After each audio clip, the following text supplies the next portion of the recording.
David Bennett, so good to have you back on the show, man. It's great to be back, Preston. And you've been on a sabbatical, is that right? Yeah, it was a technically it was called a study break because I didn't have like a specific Nice. one project I was kind of working on, but man, yeah, just to get out of the we were out of the country for a little bit. We were out of the routine. I didn't check social media for like 2 months. That alone, or My the news. gosh. I said, you know what? I know that like checking all these news apps every morning I wake up, and next thing I know, it's been like 2 hours, and I'm gone from article to article. I'm getting pulled to the left. I'm getting pulled to the right. I'm like, I know they're trying to suck me in and get me angry, so I click on more articles, so their advertisements go like it's all a machine, you know. And I'm like, to get away from that for 2 months was incredible. Honestly, I think like I'm doing my doctorate obviously here in Oxford, and that's one of the things I'm probably gonna have to do for about the next 9 months. Yeah. It's just go completely offline because it pulls you in at Mm-hmm. every angle. And especially the conversations we've had, like things have developed. There's like just constantly new things happening, and you just you can't constantly take that in. You have to also have Yeah. your other life. You know what I Otherwise, it becomes, yeah, go yeah. on. Yeah. So I think for some people going completely offline, deleting accounts, that's possible. For others, it's like, well, I can't go completely off. What I ended up doing is just getting them off your phone, and when I want to tweet Yeah. something, whatever, but I've gotten so rigorous with my schedule that I'll say like, okay, 4:30 to 5 on Wednesday afternoons. I'm gonna go on. I'm not gonna look at comments or anything. I'm just gonna tweet a few things, post some things on Facebook because I part of getting information out there. And people hear about a blog or a podcast I've done through social media, so I kind of have to get it out there. But just to have that disciplined where I'm in complete control of the app, whereas it's not in complete control of me. But I notice when it's on my phone, it's controlling me, and I don't want to be controlled anymore. You know. Um, I think the other level of it is just when you're in COVID-19 lockdown, or like, you're constrained and constricted, like there's not many other ways of communicating with the world. right. It's like you're tempted to be on there because you almost want a sense of community or a sense of connection Yeah. with someone. And then you see that the world is actually going through incredible suffering at the Yeah. same time. And like, you only have so many human Yeah. resources Right. to to minister to that. And so, yeah, it's something that I think draws you back to Jesus, because he dealt with these kinds of conditions in his ministry in terms of Right. like him constantly being threatened or unable to give, and he would go away with the Father and then come back. So Yeah. I think what you've done is really great to Yeah. take that time, of just, and I think it's something I'm trying to learn too that I'm not very good at. Yeah. No. um, None of. so Yeah. as No. an None of us are. extrovert, I'm like, let's go see the people. um, I love the people, and Jesus is like, you come away with me, and I'm like, yeah, but you're not physically present. And Yeah. so it's always that, collective charismatic worship has always been my strength, but that's not available too. And Yeah. so, it's very hard for certain personality types, I think, as well, who are more the extrovert who's going to go to the community meal or whatever it is, rather than spend time alone. And But that's almost I feel like we're being forced into a contemplative mode, yeah. which in a way is really fantastic for our spirituality, to actually contemplate.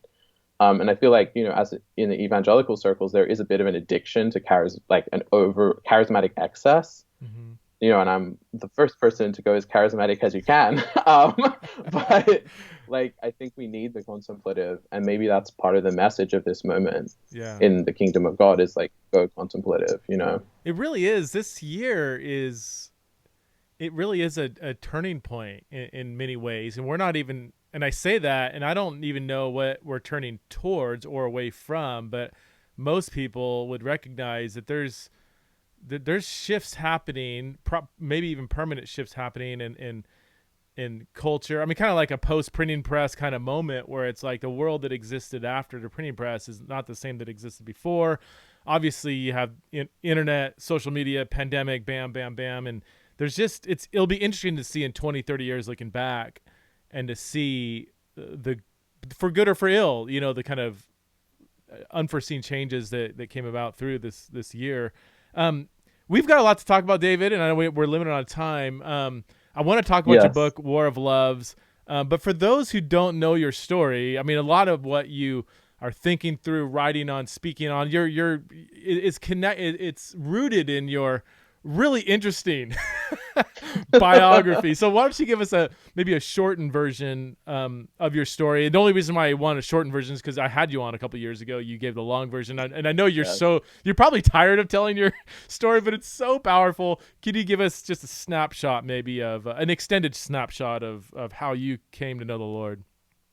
Yeah, well, I always start with like I have a personal hashtag fabulous made glorious, and I always share that because I think it makes every gay person or queer person in the room feel a little bit more at home. He's like, oh, this gay celibate guy going to tell his testimony.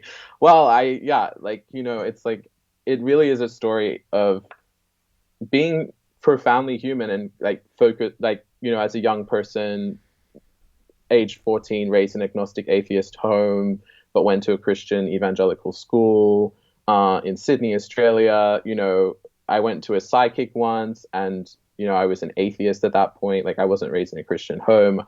And to me, Christianity was that kind of like Richard Dawkins-esque thing. It was really like belief in the fairies in the sky.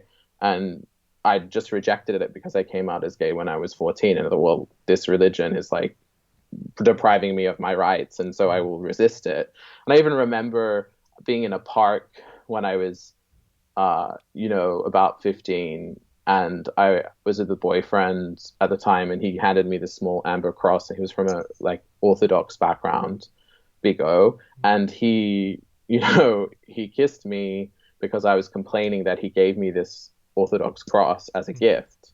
And I was ranting about Paul and him being anti-women, anti-gay, and how could you ever read the Bible and like be supportive of this? And why would you give me a cross? Your dad's like, homophobic because of his religion, and Yeah. and he kissed me. And then it was crazy because when he was kissing me, like a man pulled up on a motorbike and took a large stone from like the garden bed and proceeded to like throw that against my back. So I just remember smelling the smell of petrol and the sound of like the throttle of the the motorbike, and just this rage filling me and thinking, I have this cross in my hand that's been given to me by my boyfriend, and that is the source of all of this homophobia, this Wow. center when we were hands, these young 14, 15-year-old boys, and just to see that horrific hatred and thinking this comes from Christianity, so I need to like get rid of Christianity, I need to like resist it. And I actually made almost like an agreement with myself that I would fight Christianity in the public sphere so that gay, LGBTQI people can have their rights.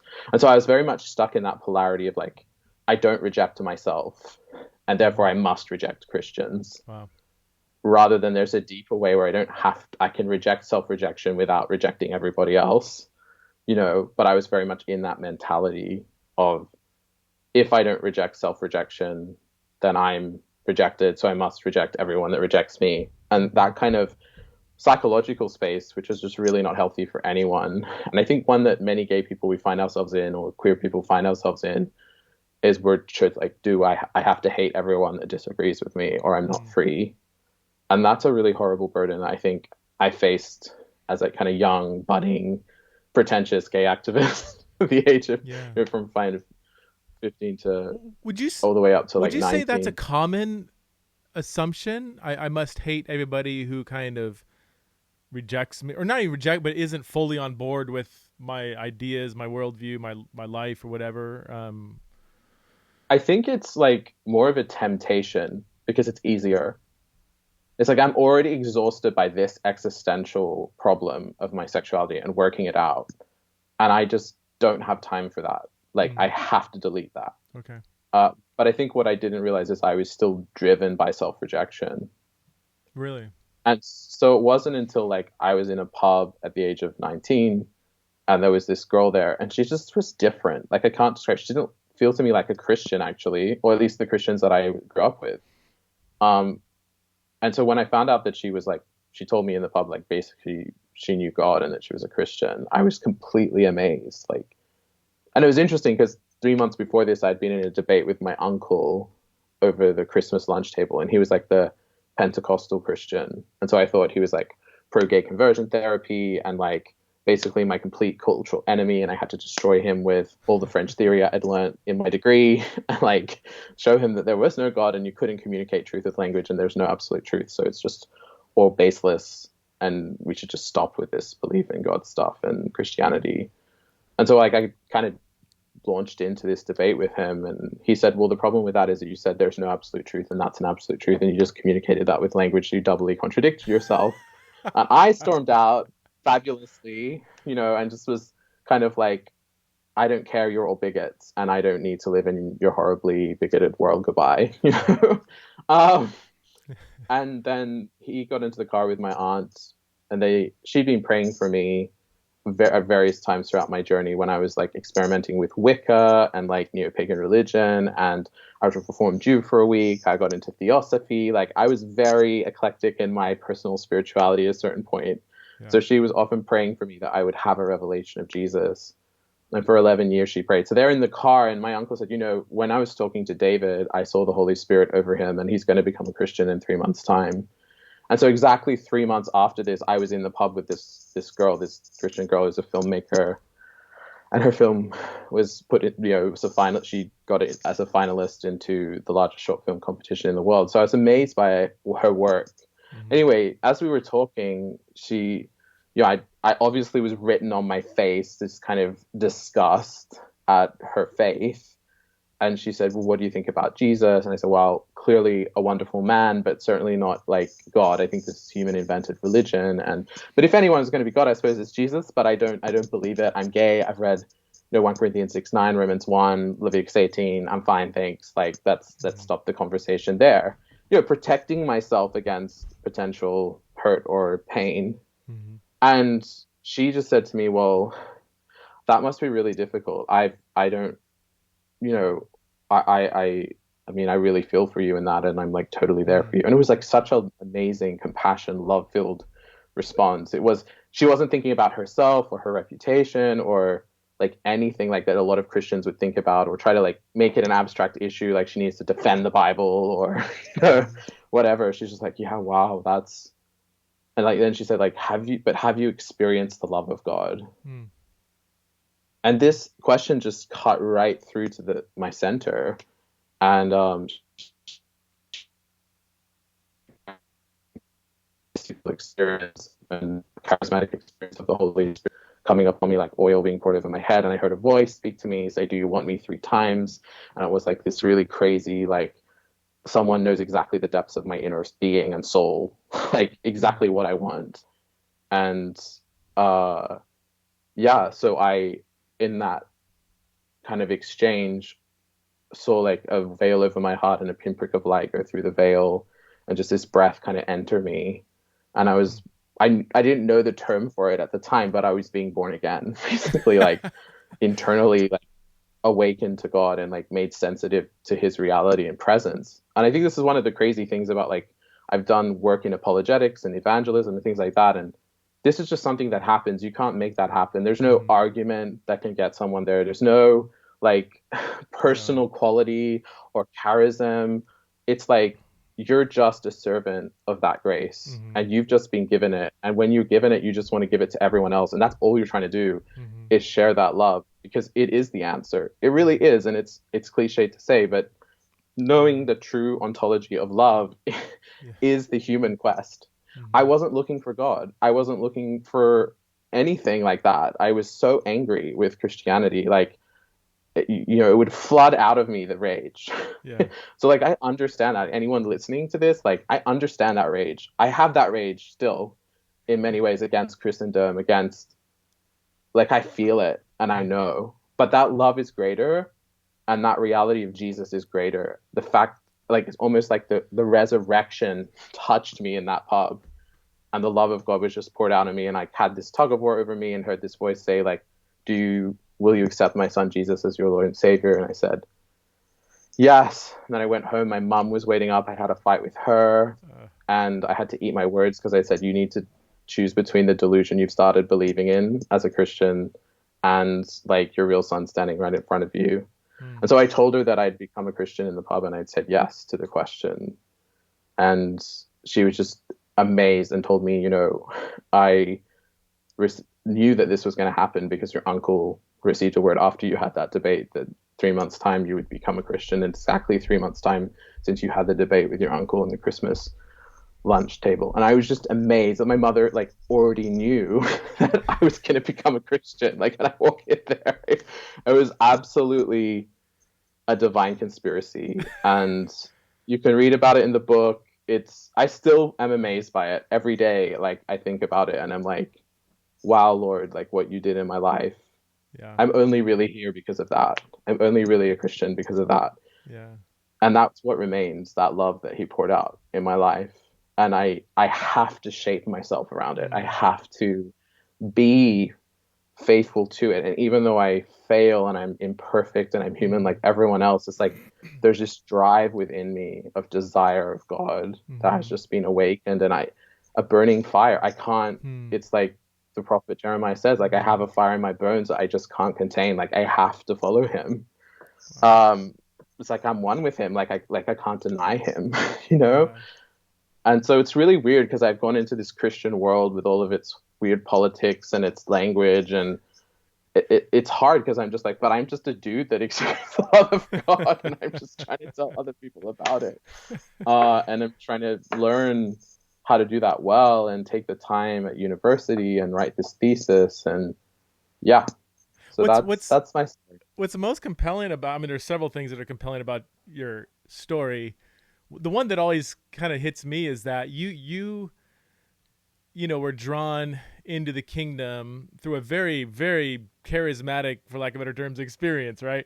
But that was not, God met you through an experience that you profoundly rejected. You were an academic, you were an intellect. If somebody else told you about that kind of conversion experience, you would have Yeah, mocked them, right? Like, but it's yeah, it's I totally. beautifully ironic that God met you through the very means that you found so silly. um, Yeah, and yeah, like I think the ironic thing about being an Western mm, post-secular intellect is that you realize you're kind of unable to do anything yourself. Like you're epistemically so limited mm-hmm. that it's almost like you're prepared for grace. Hmm.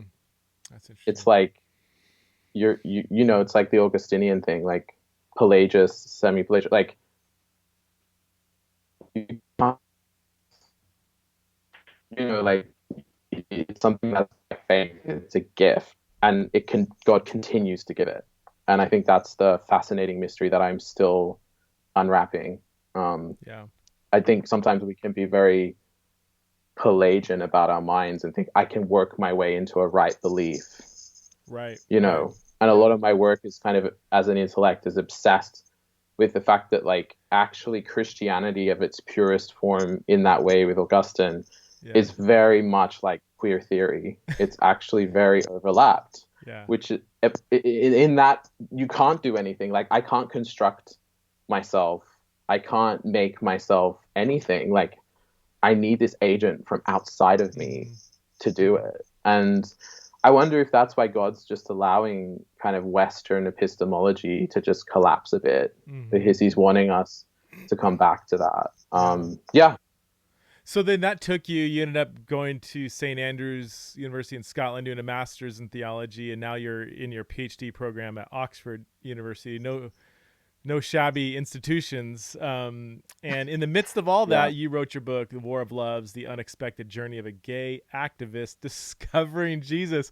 That is a provocative title. It came out 2 years ago, almost to well, yeah, just over 2 years ago. How's the reception been with your book, your story? I'm sure there's been loads of. I mean, you got so many great reviews. I'm just looking at the Amazon page now, and you got like really high, almost close to 5 stars across the board. I mean, that's pretty crazy. I'm sure you've had some critical feedback. How's the reception been, and how have you handled that? you know what's been really interesting is like I mean, there may be people who haven't articulated their dislike for the book or something. And there have been some people who have really not enjoyed it, but I think the vast majority of feedback I've had has just been really positive. And no, one of the things I suppose that I was passionate about is like, I don't want to write a book that outlines a kind of systematic theology of how to deal with this. Like, Mm-hmm. I want to write a book that was just like, this is my story. Like, Mm-hmm. this actually happened to me. What do you do in that Mm-hmm. instance? Like, here's what I've done. You know, I've come to these conclusions, and for good reasons. Hopefully, people can see that, and to just like really help a Christian understand, or a Christian of a more orthodox, or I don't know the word anymore, evangelical stripe. Yeah. I don't know. A traditional Christian, I know even someone evangelical who is just problematic. They're all problematic. yeah, I don't. someone who believes in the gospel. There you go. There you go. And like, and then we can argue what the gospel is. But someone who just doesn't understand gay people in a believing context, Right. picking up the book and being able to be like, oh, that's what they go through, and that's real. That's not Mm-hmm. just a report on the media that's like fabricated. That's real. Mm-hmm. And like, wow, what gay people go through is really hard. And like, what would I do in that context? And Mm-hmm. start to actually understand the LGBTQI plus community. And then on the other side, to help like the person that I was basically before I met this grace, this person, Jesus, in the pub, filled with the Holy Spirit, all of it. Like, how would I help that person understand Mm-hmm. what Christians really want, or what they're really going for, and that they're really not there just to like deprive them of rights, or Mm-hmm. oppress them or something like that. But there's this other goal, this other horizon that Christians see, which you can experience and touch and like know Mm-hmm. in that sense of personal knowledge. And I think that's what I'm trying to kind of get at within the book, is get those two groups to understand Mm-hmm. each other and Mm-hmm. create a bridge where there can be peace and Yeah. mutual understanding, and not always the same conclusions, Right. but like the gay person that can go away saying, actually, I want to follow Jesus, or hey, I don't really agree with that, but I I respect that that's where Christians want to go, and I'm not going to persecute them for it, and vice versa. You know. So would you? This is the most simple way I can put it, but I mean, would you see yourself as kind of a um, playing the role of helping LGBTQ community understand Christianity better? Like, what is actual Christianity versus the kind of bigoted version they have all these kind of thoughts about, and then also to understand Christians, kind of what gay people go through, so that they can be less bigoted and maybe less nuanced in how they think through the gay community. Is that your job title? Whenever God does something in a person's it's not my job title. Yeah. I mean, I don't know. I mean, yeah, I'm still unraveling the gift of why God did that, Yeah. and I'm still working out what that looks like. Mm-hmm. Um, but for me, I definitely think we're given the ministry of reconciliation as Mm-hmm. Christians, and Paul says that. And let me tell you, there's a massive lack of reconciliation right now in our culture. Right. And whether I'm called to that my whole life, I don't know, but I definitely feel called to make a contribution, or give my small, you know, investment into that, to make it a better Mm-hmm. conversation between the Mm-hmm. church and LGBTQI plus people. And I think we're starting to see some of the fruit of that. I think we're seeing a side B, or gay Christians that have taken a more traditional stance on their personal sexuality. Like, we're starting to see that become a major thing, and like some people are starting to even understand it in the secular world. Hmm. Not many, but like some people are like, oh, like if you're Christian and gay, there's not just gay marriage as the endpoint. Like, oh, there's this other endpoint you could take. Cool, gay people actually have the right to make a decision Hmm. where they want to go. Isn't that wonderful that we got to a point where people have that choice Mm-hmm. now? Hmm. Like, and I think the new voice that's coming out for me is, I just want the right as a gay man to follow Jesus, however I feel, ultimately I'm called to. Uh-huh. And if that means like the side B traditional view, which I think it does, then I want the right to do that. And why should that be controversial? You know, Yeah. why should that not be allowed in gay circles? Why should that not be allowed in the church? Like, why is there so little support in both worlds for Mm-hmm. that? Mm-hmm. And I think I'm starting to see that in both of those worlds, there is some support, but it's limited because of all the politics that has locked us up into an unhealthy polarization Mm. that is destroying our culture, destroying our lives, and destroying like our spirituality too. Mm-hmm. And I think what is on offer in our culture, the desire culture we have, is just so superficial. Like, I have lost interest. I don't really care about Instagram. Like, I don't really want that life. I want the deep life. I want the rich life.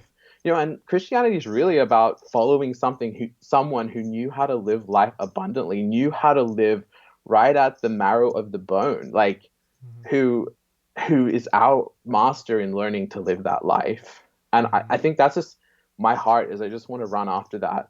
And I don't want to have to make excuses for that in culture. I want there to be a space open where people can do that, Mm-hmm. whatever it looks like, whether they're gay, Chinese, you know, with their what they go through. I mean, it's crazy. The persecuted church. I'm Yeah. passionate about that. And that not just being something that like conservatives own or liberals own, but like going deeper in a third way that breaks all of that open. Mm-hmm. And so like my thesis is called Queering the Queer because I want to queer what has become ideological. Like I feel like what being queer is now like very not queer.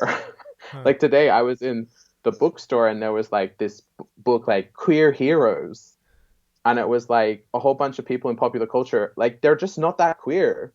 I find in the history of the church like a holy virgin that denied like the oppressive view of women in the Roman culture and said, no, I'm not going to get married, I'm not going to be your property, I'm going to be Jesus's property. I find that queer.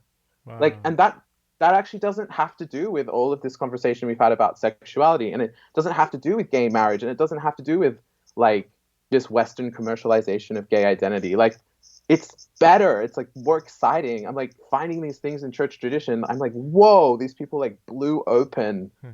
these oppressive structures and uncovered faith and lived it and fought for it and like gave up their lives. And to me, that's the kind of queerness that I'm attracted to, like that strangeness of oddity of Jesus, who lived this really weird, upside down Messiah life. You know, Yeah. he wasn't a Messiah you would expect. And it's that kind of like queerness that I identify with as a gay man that's following Jesus. Yeah.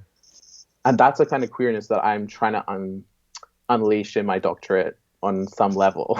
So when you say that's the title of your thesis, so in the UK, just for my audience, doctoral Yeah. dissertations, as we call them in America, they call them like a thesis. Like in America, I don't know if you know Yeah. this. In America, if you say thesis, it's typically master's level on down. But the doctoral dissertation, it was so secondhand to me because when I did my thesis in in the UK. But so you're saying your doctoral thesis / dissertation, that's the title of it, queering the queer. Is that? Yeah. Queering the Queer, how does homosexual celibate ascesis renew and inform the role of desire in contemporary Anglican theology? Oh my word. I mean, Yeah. I don't know if that's gonna sell, but that is a profoundly provocative and interesting title. So and you're under oh, who's your advisor? It's not um So I'm doing the Christian ethics track, so there are various different people involved in that, but the head guy was Nigel Bigger. oh right. Yeah, Okay. Okay. yeah, but he's not my supervisor. Okay. An Augustinian classicist is my Okay. supervisor. So I'm very much looking at Augustine and like the Roman Empire. That's where I start, and I'm looking Really at like holy virgins because there was this huge crisis over holy virgins and how they broke open the Greco-Roman culture of the time with interesting. how women were treated. And I'm actually kind of saying gay celibates in a way are like these virgins, that there's this overlap. And so I construct an analogy, historical analogy out of that, of saying gay celibates are kind of like these holy virgins because they're refusing the various ethics that are on offer and saying, I want something else. And that's not Wow. accepted or understood across the board. And therefore, that's highly queer in Yeah. what queer theory actually says queerness is. A gay celibate is more queer. Yeah. because they're not going for the created goods of marriage. They're not like conforming to the norms of either the progressive or conservative side. They're saying, I want an ethic that runs deeper and problematizes the whole spectrum. Yeah. And that's exactly what queerness is supposed to do.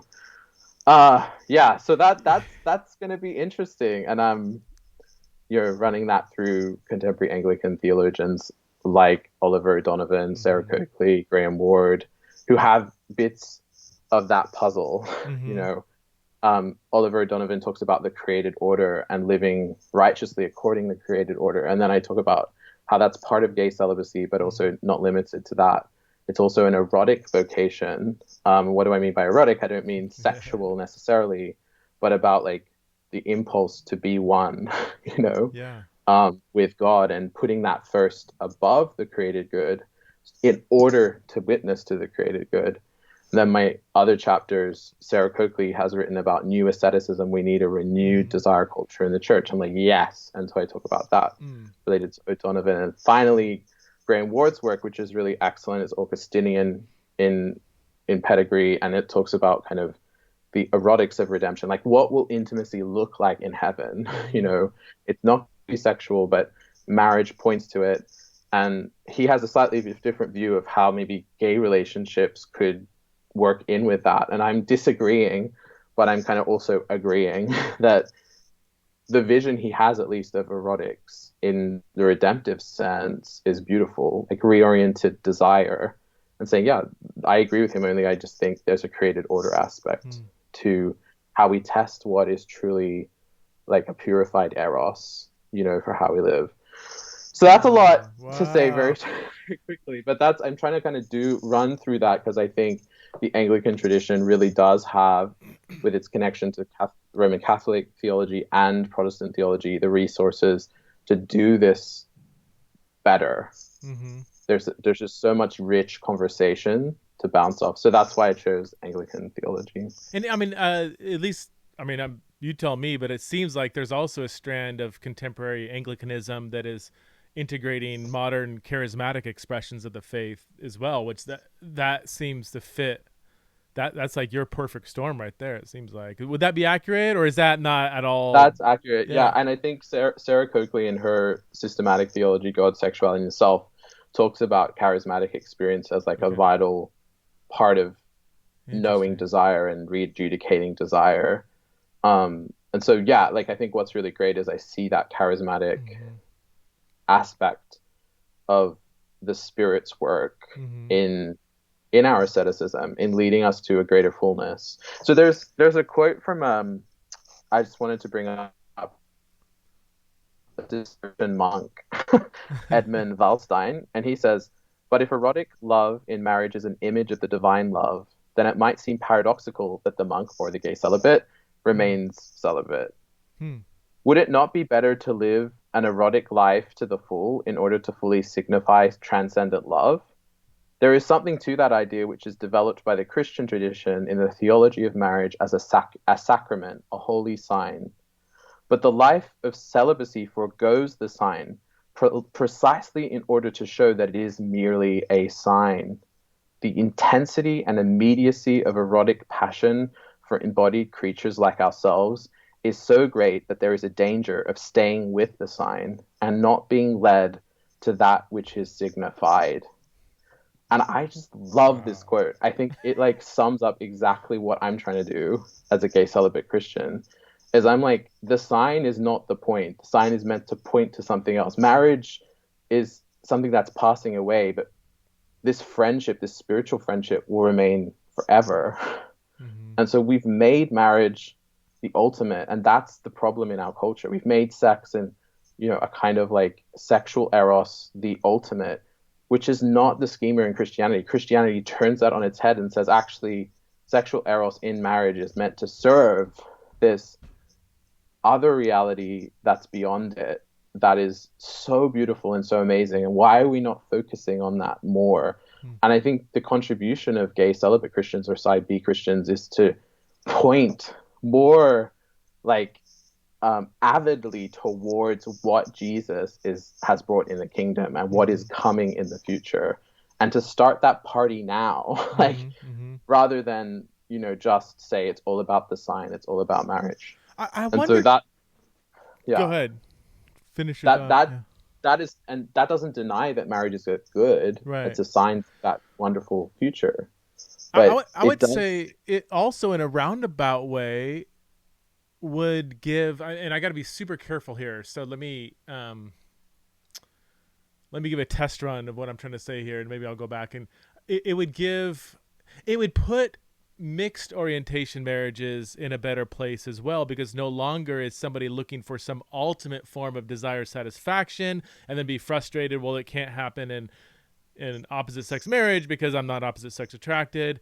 But if you put marriage in its proper place and put ultimate desire, ultimate, and I'll use your language, erotic passion that goes beyond the tangible, physical, earthly, or whatever, then that would open up more space for mixed orientation marriages. And I'm always hesitant talking about this, as you know, as you are too. Like, I don't want to say, yeah, Mm, therefore just go find it. No, that's exactly what I'm not saying. I'm not even encouraging yes. people. I'm telling all people, gay, straight, bi, queer, whatever, to put marriage in its proper place. Don't try to squeeze more desire satisfaction out of it than it's designed to give you.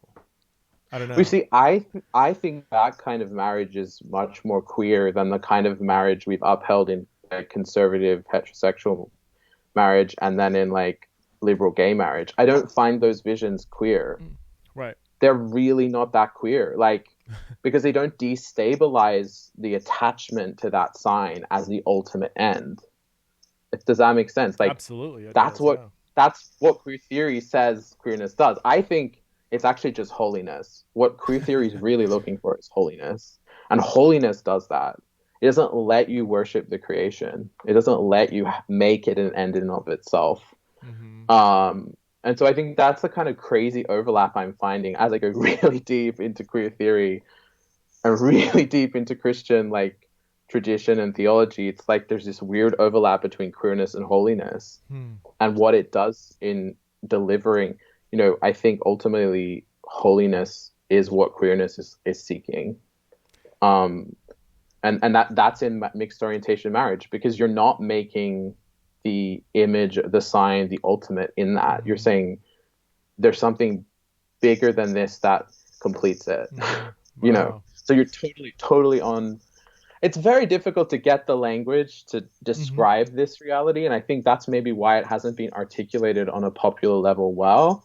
And so I think my challenge over the next 5-10 years is how do I say this in a really clear and Mm-hmm. crystalline way so that everyone Yeah. can grab hold of it. Do you like the stuff Um, by Christopher West? I'm looking at my bookshelf for the book I'm thinking of. Not his Theology of the Body for Dummies or whatever, but he's got another one that talks about this idea of human desire being penultimate and divine desire being ultimate. It sounds very much like what you're saying, but is there? I'm just trying to connect it to. Are you saying anything different than what he's saying, or not different? I mean, you're taking it Christopher to a whole new Christopher level by adopting queer theory as kind of the scaffolding to show that the ultimate end in queer theory is missing the mark, which is not something he does. But basically, would you sign off on everything he says in that book, more or less, or Christopher West. yeah, Yeah. I think obviously you're probably bringing up Christopher West because Roman Catholic theology is highly Augustinian. yeah, I'm personally still Reformed, so I might not make all the moves, even with the idea of marriage being a sacrament. Like, I think it probably is. okay, But what does that even mean as a Protestant? Like, as someone, Reformed, like, I think it is, but how do I re-articulate that without all the baggage of marriage being a sacrament in a certain way? And some of the ways that's been articulated in our popular culture, which I feel, it's all about procreation, mm-hmm. Yeah, or, yeah, well, I feel like as a someone who's more reformed, I'm like, procreation is like a contingent aspect of marriage. It's not like what makes marriage necessarily. Like, you have sterile couples, you have like this whole reality. yeah, So the whole natural law argument for yeah. me that probably he's bringing up, I'm not as Okay, crash hot with. What I love is the kind of future eschatological, like Jesus reaching in, restoring created order, um, like elevating created order and then exceeding it into what's coming. So there's no denial that there's a created order, that male and female in marriage is part of that, but there's a recognition it's become fallen, Right. and we need it to be renewed. And then there's celibacy, which comes alongside that process and says, yeah, the created order is the created order, but there's something much greater than it, which is coming. So it makes the kingdom ultimate. It stops pitting kingdom against creation, which is what's currently happening in the academic world. Is kingdom ethics are being pitted against creation ethics, or natural law theory is being, pitted against the apocalyptic aspect of the gospel. So like, I'm like, no, they're both compatible. And like, what's coming doesn't destroy the created order. It embraces it, but takes it beyond. And so it's Augustine for me, who I'm really pointing to. I think I stay with him because there's resources in there philosophically and ethically that I think we desperately need right now. And I think Augustine is going to become a big figure in the next kind of 20 to 30 years. I mean, there's issues in his early theology of not understanding how pleasure can be a good thing. He sees that more as a threatening thing because it kind of epistemically takes you away from God. And he's kind of anxious about that. He wants God to be the summum bonum, like the ultimate good that we look at. So yeah, but later in his life, he does say pleasure in marriage and sex is a good thing. So later in his writings. So yeah, that's why you've kind of had this prudishness in Christianity that I don't agree with, that people say comes from Augustine. But if you actually read the whole of Augustine, which I haven't done, but I've read, the good stuff, like I don't think that's what he's ultimately saying. So I would Christopher West, yes, but I think even more point back to the original in Augustine, the original genius. Yeah. This is what I find fascinating about you, David, and I'm going to speak now not as a friend, but just as somebody looking at you as a public figure, is that because as a friend, I'm too biased. I'm like, I love everything you do and say, and I've got your back, and I learned a lot from you. Wish we could hang out more. Too bad we're divided by the Atlantic Ocean. But as I look at you, try to do it like just from a distance, I'm like, I don't know a single person in this kind of faith and sexuality conversation that is so interesting and unpredictable. And what I mean by that is not unpredictable, but like you're able to, I mean, you identify as gay, you talk about, you're writing a dissertation on queer theory and talking about the positives of that. I mean, you very much understand progressive Christianity and some of or just progressivism as a whole, and understand some of their concerns around justice and inclusion. And yet you're very orthodox in the sense that you not only can stomach the traditional view of sexuality, you actually go out and defend it and celebrate it and aren't afraid to do that publicly. Like I don't know if I know of a single person who has such heightened passions for kind of both sides of this, if that makes sense. How does that go for you? Does that work well? Do you have a lot of friends or no friends? I could imagine people wanting you to put you. At least I could imagine people wanting to grab you and just kind of put you in a little more of a box, like because you don't fit in a box, and people are uncomfortable with that. Is that at all? Am I describing your life at all? Oh, like 100%. I suppose it's because I'm like a captive to Jesus, like, and when I sell out to either side of that, I feel like I'm losing him. Wow. I'm like, oh no.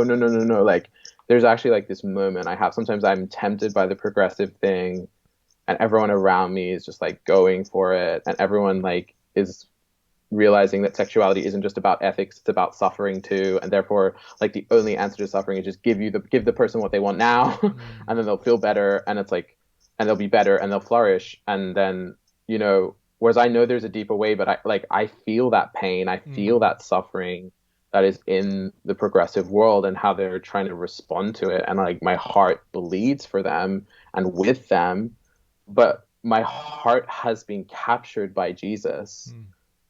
And so I know there's a created order. I know male and female matters. I know that he didn't deny that. I know that he spoke to Paul through the Holy Spirit and taught us through scripture, and that it's a trustworthy authority, and that it has to be an authority for my life on some major level, or I'm not really living as a true Christian. Like, I know both things, and if I deny either one of them, I'm not being who I am in Christ. So like, it's almost like I can't, Mm-hmm. like, I just can't betray that.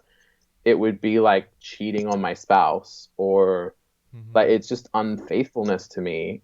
Um, and like, sure, I'm tempted towards that, and I have days where, like anyone in a marriage has their bad days, and where they're struggling, or, we have that as I'm married to Jesus. And, a lot of the older source texts of Christian tradition talk about celibacy as a walk of being married to Jesus.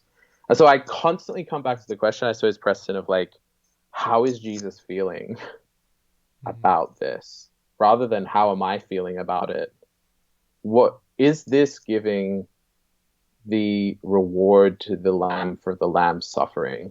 That's my question that like holds me in that place. um, Mm-hmm. and yeah, it's true. I get rejected by both sides constantly, and it's painful. And I wonder, gosh, like my humanity struggles. But I prefer that depth and richness, and to pay the price for it, to live a life where I'm betraying that. I Mm-hmm. just couldn't, Wow. you know. And I think that's what's really interesting about a lot of progressive gay Christians is, in a way, there's an element of them that's like that as well. Like, they don't want to give up on fidelity and marriage, and Mm-hmm. so they're fighting for gay marriage in the church. Like, so I can kind of like, I feel that. I Mm-hmm. know, but I'm like, but Jesus, like, not just that, Jesus first. Like, what does he want? And how do I give that to him? How do I give him the reward for his suffering? Mm-hmm. Um, yeah, Yeah. that's just the question that has been marked on me the last year, in a world of suffering. Wow. David, I've got to run. You're amazing. You're a beautiful human being, and just yeah, I really wish we could hang out more, man. Likewise. We'll Well, now find. you're back from your sabbatical. We can have a chat or something another Yeah. time. Well, Yeah. there's I've been talking to some people in the UK about possibly doing something in this conversation there. I mean, honestly, and my audience I think knows this. I lived there for several years, have two kids born there. We love, love, love the UK. So I'm sure, and I know you come over here quite a bit too. So we'll have to make it happen very soon. Your book, again, is War of Loves, The Unexpected Story of a Gay Activist Discovering Jesus. Would highly, highly, highly recommend it. It's endorsed by me and forwarded by NT Wright. I just had to say those two back to back. Daryl Bach, Sean McDowell, Wesley Hill all endorsed it. It's just a fantastic book. It's so well written too, which is what I love. It's not just a good story. It's not just filled with truth, but it's written in a way that's just captivating. It's hard to read it without um, weeping, really, out of tears of like sadness and joy and all those emotions. It's just a really, really good book. So, yeah, David, I gotta run. Thank you, Preston. Well, Thanks for being on the I show. really enjoyed this. I feel like we could do another, easily another hour, but, Yeah, and I want to hear more from you next time. Yeah, but it's really good to see your face. you too. You too. All right, stay All warm. right. Bye. Take care. Bye.